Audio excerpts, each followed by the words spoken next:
You ever notice how advertising doesn't just try to get your attention?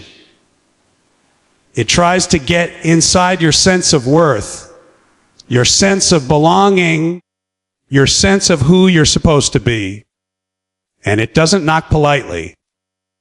It barges in, smiles big, and says, "Hey there, friend, we've been thinking about you." Really? You, specifically. And we've decided you're not enough.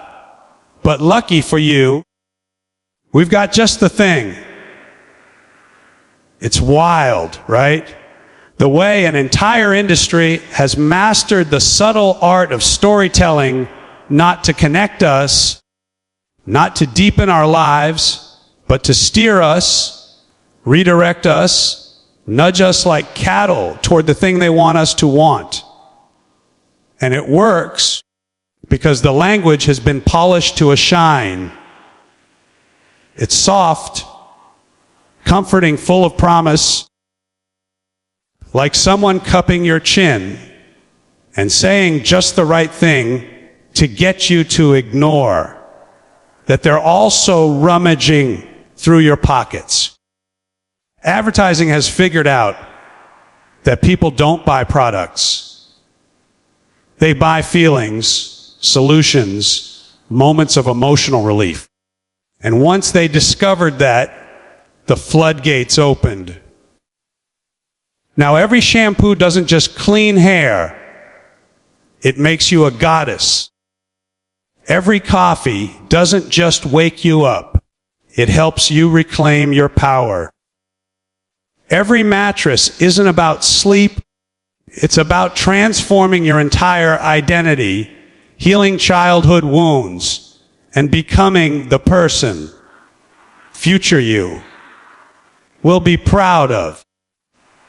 And as ridiculous as it sounds when we say it out loud, the terrifying part is how well it works when it's whispered, when it's subtitled into our daily lives, when it's slipped into our insecurities, like a key into a lock. And they know exactly which locks to pick. They study us. They dissect us. And not in a cold, detached way. Oh no, they're intimate. They track what keeps us awake at night. What makes us feel small? What makes us feel excluded? Then they wrap those fears in shiny colors and background music and present them back to us as though they're doing us a favor. It's emotional engineering. It's psychological choreography. And it's done with a confidence that says, "We know you better than you know you. Sit tight, sweetheart. We'll handle the thinking." And here's the kicker. They don't just manipulate, they personalize the manipulation. They love that word, personalization. They make it sound like affection. Sure. But really it's targeted vulnerability, exploitation wrapped in a bow.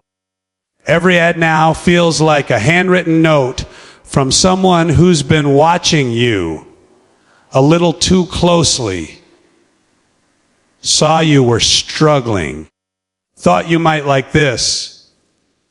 It's invasive disguised as considerate, creepy disguised as clever, because what they're selling at its core is the feeling that you're missing something. And they're happy to define what that something is. Sometimes it's beauty. Sometimes it's strength. Sometimes it's calm. Sometimes it's relevance. But the story is always the same. You're incomplete, and we can fix that. And we absorb that message without even noticing it. We let it settle. We let it shape us.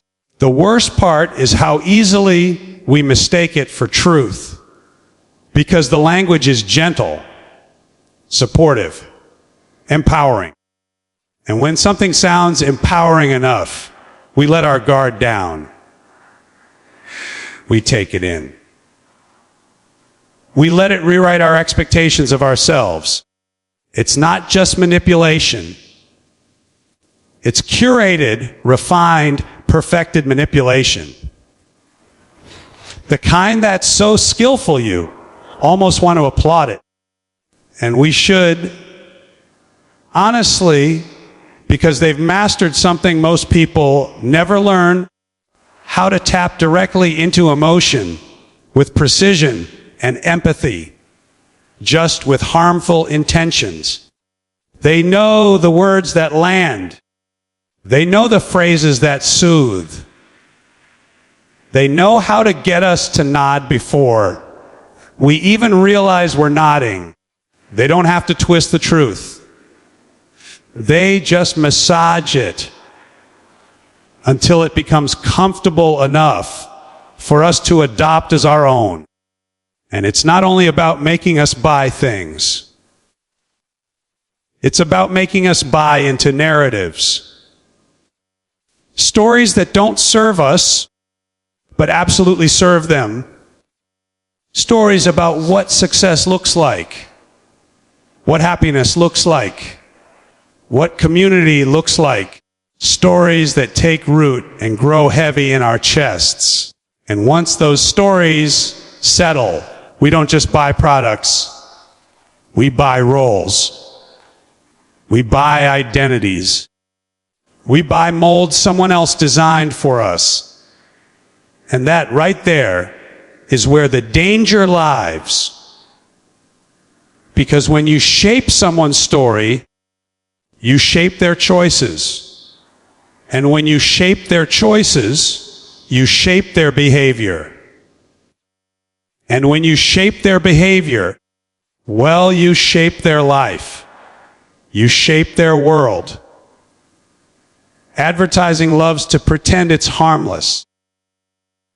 We're just trying to help people discover the things they love.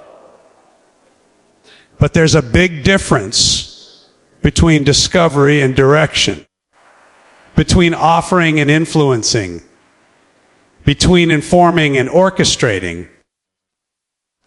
And the more subtle the language becomes, the less we realize we're being orchestrated at all. The real trick, the subtle genius, is how they make us believe the whole thing was our idea. They plant the seed and let us water it. This feels right, we say. This feels like me. But it's not, it's them. Their research, their phrasing, their psychology, their intention. They guide us just enough so we feel the autonomy, but not enough to see the manipulation. And that delicate balance, that calculated dance between influence and illusion is what keeps the whole system running. So when we talk about advertising, we're not talking about billboards and commercials. We're talking about an industry that learned how to thread itself through human emotion, like a needle through fabric. And if we're not aware of that stitching, if we don't slow down long enough to notice who's holding the needle, we end up wearing patterns that were never ours to begin with. And once you see that, once you really see it, you can't unsee it. You can't swallow the slogans as easily. You can't nod along with the promises. You start feeling the tug every time a message tries to pull you in a direction that doesn't feel like home. And that awareness, that tiny spark of recognition, is the first step in reclaiming your own story. Because if we don't call out the manipulation for what it is, we'll confuse being guided with being controlled. It's funny, isn't it, how we love to pretend we're savvy, grounded, immune to nonsense. Yet the moment someone offers us a shiny little illusion wrapped in hope, we lean in like it's a secret meant just for us. And that's exactly why advertising thrives the way it does. Not because the people running it are so brilliant, but because we're so beautifully, painfully human. We want to believe there's an easier way, a safer path, a shortcut to the parts of life that feel hard. We want the story that tells us we're special, valuable, chosen. And when someone packages that story into a 30-second clip with soft lighting and a whispery voiceover, we don't question the sincerity. We inhale it like oxygen.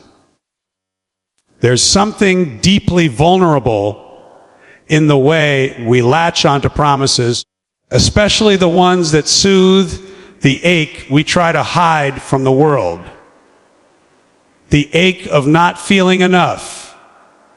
The ache of wanting to belong. The ache of wanting life to feel a little less heavy, even if just for a moment. And advertising knows that. It studies that. It depends on that. Not because we're weak or gullible, but because we're wired for connection, and sometimes we mistake a scripted performance of connection for the real thing. It's so easy to do. When a message echoes what we already fear or already wish, for we don't scrutinize it, we welcome it. We say, finally, someone understands. But the truth is, they don't understand. They've identified. They've targeted. They've optimized. Understanding is human. Targeting is strategic. And what makes this so complicated is that we don't just want the illusion. They make us feel like we need it. There's a kind of comfort in being told that your life can be fixed in a single product, a single service, a single lifestyle upgrade. It's soothing to imagine that change doesn't require honesty, discomfort, or growth. That it can be delivered to your doorstep in a brand new package with a smile printed on the box. And so we buy not because we're convinced by the logic, but because we're seduced by the fantasy. We want to be lied to in the same way we want to be comforted when we're hurting gently, beautifully, convincingly. We want reassurance without responsibility. And advertising offers that in endless supply. It says, don't worry about the hard stuff. We've solved it. Just click here. And in that moment of stress or insecurity or loneliness, a small part of us whispers, maybe they have. And that whisper is all it takes.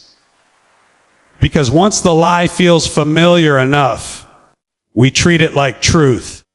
The wild part is that we actively participate in the illusion. We know on some level that the ad is exaggerating, promising too much, glossing over reality. But we let ourselves lean into it anyway. Because the fantasy feels good. It feels easier. It feels like relief. And sometimes relief matters more than accuracy. That's just human nature. But it's a dangerous kind of comfort. the kind that doesn't challenge us to grow or reflect or question. It just wraps us in pretty words until we stop noticing the seams. And the industry counts on that. They count on us wanting to be soothed more than we want to be told the truth.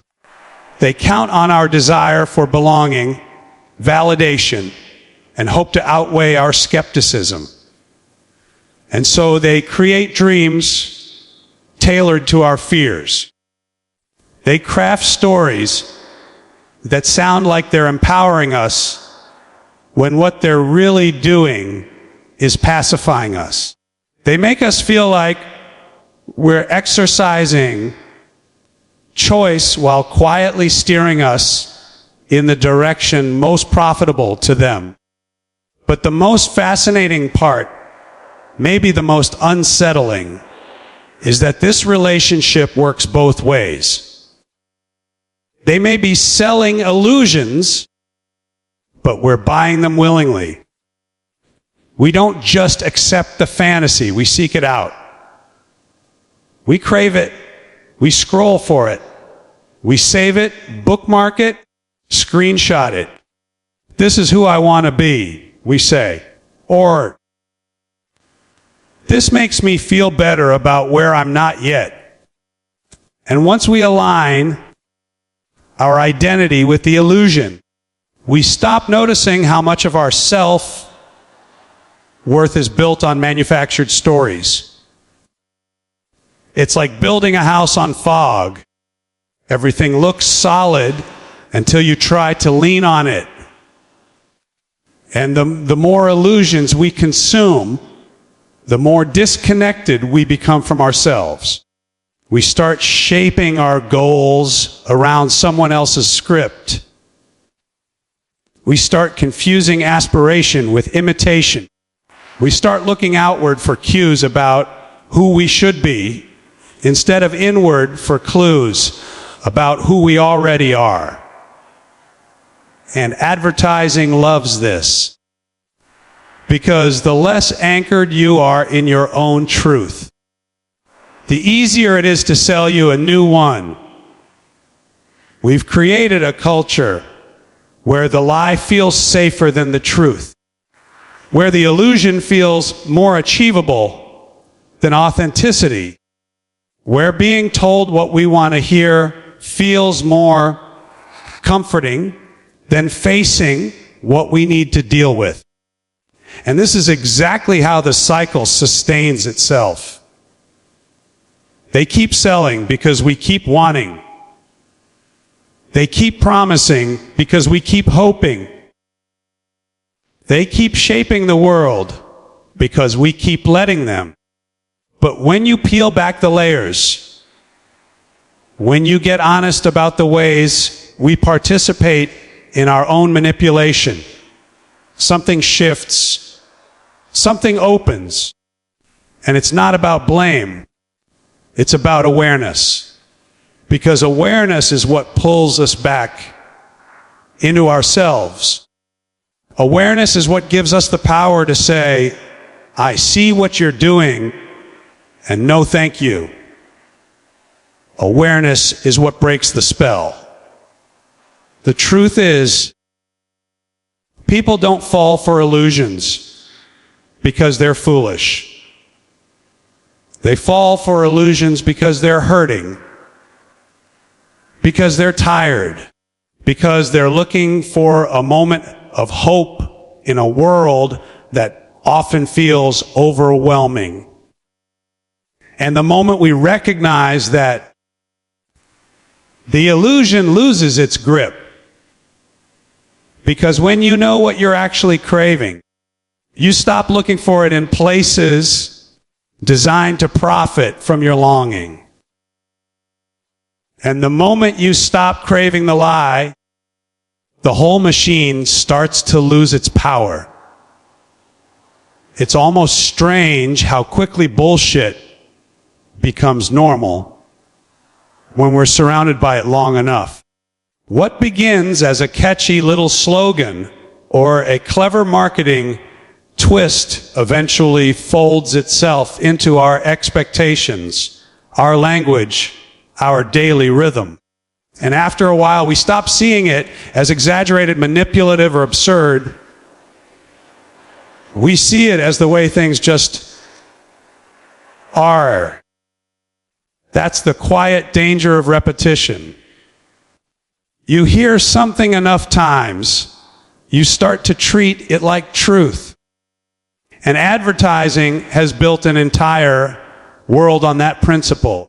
A world where recycled nonsense masquerades as wisdom just because it's been printed in bold letters and repeated often enough. You watch how this cycle works, and you start noticing how the same core message gets rewrapped again and again, each time pretending to be new. They'll change the colors, the angles, the voice actor, the promises, but underneath it all, the script barely shifts. Buy this and you'll feel better. Own this and you'll be complete. Upgrade now, because the person you are today isn't quite enough. It's like the world's longest running improv scene where every performer is contractually obligated to say the same line in a slightly different tone. And somehow, despite knowing this, we keep listening. We keep hoping this version will finally deliver. The machine doesn't just keep running because corporations insist on pumping out bullshit. It keeps running because we've learned to dance with it. We've internalized it. We've made it familiar. And familiarity has this way of softening our resistance.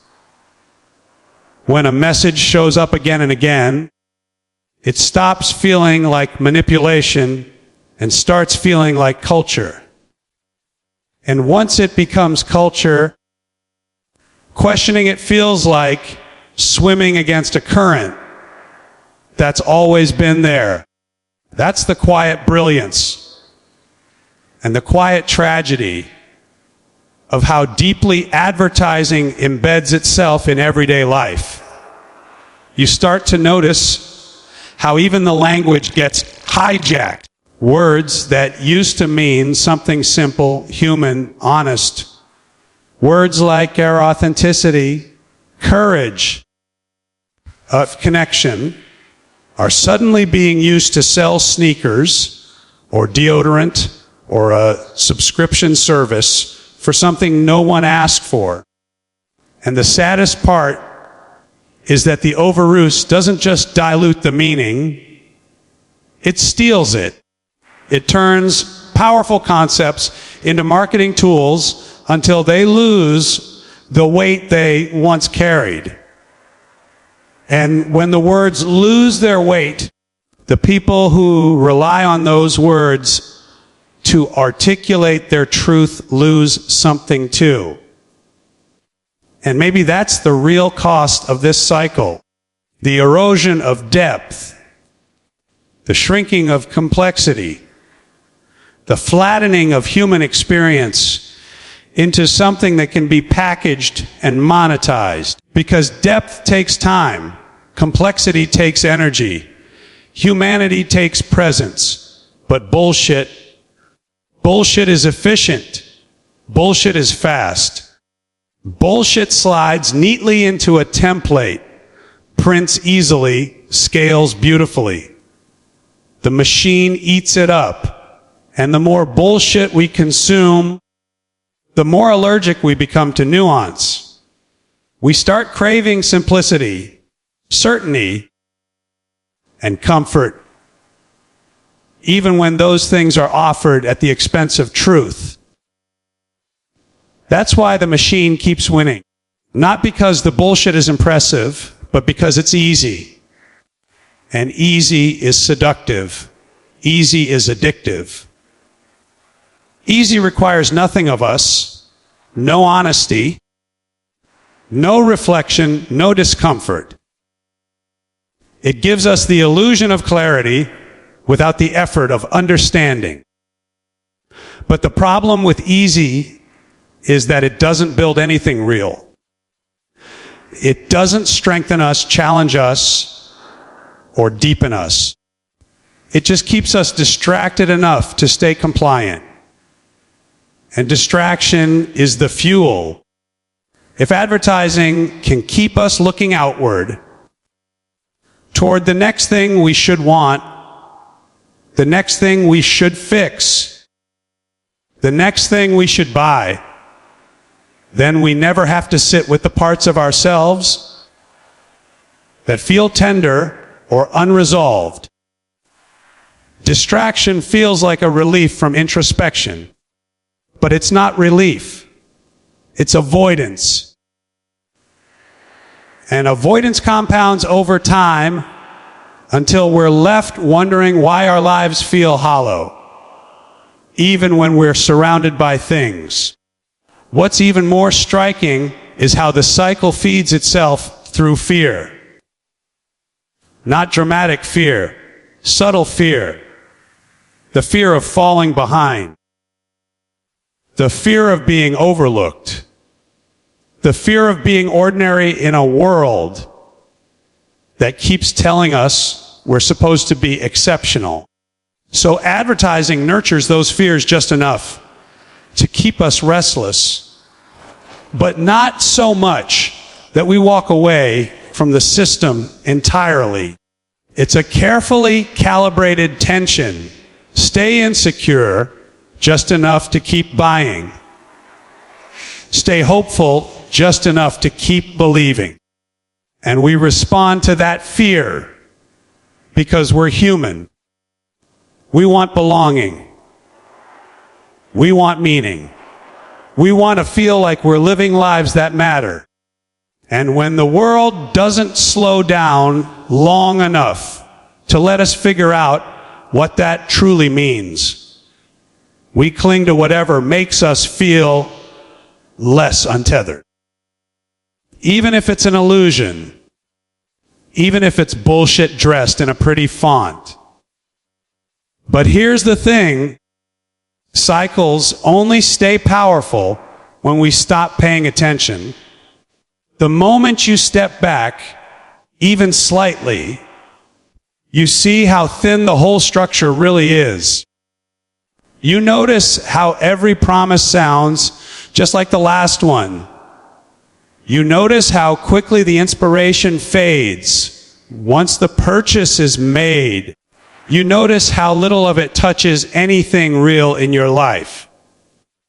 And once you see that, the bullshit loses its shine. It becomes noise instead of guidance. It becomes background instead of authority.